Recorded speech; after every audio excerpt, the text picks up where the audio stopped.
ಈಗ ನಾವಿದ್ದೀವಿ ಬಸವಸಭಾ ಭವನದಲ್ಲಿ 2ನೇ ದಿನದ ಸಹ್ಯಾದ್ರಿ ಉತ್ಸವ ತುಂಬ ವಿಜೃಂಭಣೆಯಾಗಿ ನಡೀತಾ ಇದೆ.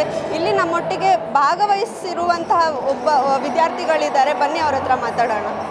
ನಮಸ್ಕಾರ. ನಮಸ್ಕಾರ. ಯಾವ ಕಾಲೇಜಿಂದ ಬಂದಿರೋದು ನೀವು? ನಾವು IDST ಚಿಕ್ಕಮಂಗ್ಳೂರಿಂದ ಬಂದಿದ್ದೀವಿ. ಹೇಗೆ ಅನ್ನಿಸ್ತಿದೆ ಇಲ್ಲಿ ಬಂದು? ತುಂಬ ಖುಷಿ ಆಗ್ತಿದೆ. ಫಸ್ಟ್ ಆಫ್ ಆಲ್ ನಾವು ಫಸ್ಟ್ ಟೈಮ್ ಬಂದಿರೋದು ಇಲ್ಲಿಗೆ, ತುಂಬ ಖುಷಿ ಆಗ್ತಿದೆ. ಈಗ ಡಿಗ್ರಿ ಫಸ್ಟ್ ಇಯರಾ? Second year. ಸೊ ಇದು ನಿಮ್ಮ ಕಾಲೇಜಿಂದ ಬಂದಿರೋದೇ ಇದೇ ಮೊದಲನೇ ಸಲ? ಫಸ್ಟ್ ಟೈಮ್ ಬಂದಿರೋದು. ಮತ್ತು ಈ ಪ್ರಾಕ್ಟೀಸ್ ನಿಮ್ಮ ಡ್ಯಾನ್ಸ್ ಯಾವ ಥೀಮಲ್ಲಿತ್ತು? ನಮ್ಮದು ಜನಪದ ಟೀಮಿಂದ ಬಂದಿದ್ದು. ನಾವು ವೀರಗಾಸೆ ಮಾಡಿದ್ವಿ. ಎಷ್ಟು ಜನ ಬಂದಿದ್ದೀರಾ ನಿಮ್ಮ ಕಾಲೇಜ್? ನಾವು ಒಂದು 10-15 ಮೆಂಬರ್ಸ್ ಬಂದಿದ್ದೇವೆ. ಎಷ್ಟು ಕಾಂಪಿಟೇಷನಲ್ಲಿ ಪಾರ್ಟಿಸಿಪೇಟ್ ಮಾಡಿದ್ದೀರಾ? ಮಾಡಿದ್ದೀವಿ 5 to 6 ಮಾಡಿದ್ದೀವಿ. ಮತ್ತು ಈ ಕಾಲೇಜ್ ಅಂದರೆ ಈಗ ಯೂನಿವರ್ಸಿಟಿಗೆ ಬಂದಿದ್ದೀರಾ, ನಿಮ್ದು ಒಂದೇ ಕಾಲೇಜಲ್ಲ, ತುಂಬ ಬೇರೆ ಕಡೆಯಿಂದ ಎಲ್ಲ ಬಂದಿದ್ದಾರೆ.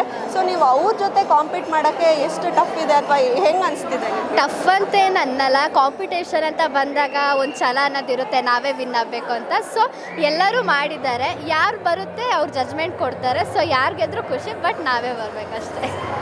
ಒಟ್ಟಾರೆಯಾಗಿ ಉತ್ಸವಕ್ಕೆ ಬಂದಿರೋದು ನಿಮಗೆ ಎಷ್ಟು ಹುಮ್ಮಸ್ ತಂದಿದೆ ಅಥವಾ ಹೆಂಗೆ ಅನ್ನಿಸ್ತು? ತುಂಬ ಖುಷಿಯಾಗಿದೆ. ಯಾಕಂದರೆ ನಾವು ಲಾಸ್ಟ್ 4 days 3 days ಪ್ರಾಕ್ಟೀಸ್ ಮಾಡಿರೋದು.